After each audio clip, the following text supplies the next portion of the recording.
एकनाथ शिंदे यांना कोणतीही प्रतिष्ठा नाही. अजित पवार आणि एकनाथ शिंदे यांना कोणतीही प्रतिष्ठा नाही.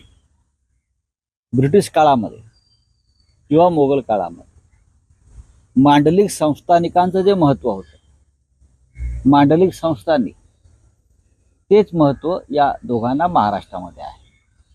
स्वतःचे निर्णय घेण्याची कुवत आणि हिंमत आणि अधिकार या दोन्ही नेत्यांना नाही. हे मांडलिक आहेत आणि त्याच्यामुळे त्यांना छत्रपती शिवाजी महाराज ते दिल्लीत गेले, आग्र्याला, औरंगजेबाच्या दरबारात, आणि त्यांना वाटलं की माझा अपमान होतोय. तेव्हा त्यांनी ताडकन तिथून ते बाहेर पडले, संघर्ष केला आणि परत महाराष्ट्रात आले. पण या दोन्ही नेत्यांना वारंवार भाजपच्या नेत्यांच्या हिरवळीवर जाऊन बसावं लागतं आणि येताना पार्श्वभागावर त्या हिरवळीचं गवत घेऊन यावं लागतं, त्यांच्या पांढऱ्या कपड्यांवर. हे आपण पाहिलं असेल, कॅमेरा लावा, गवत ऐकण्या पहा दिल्लीचं, अमित शहाच्या लॉनवरचं किंवा नड्डाच्या लॉनवरचं, तिथेच बसलेले असतात.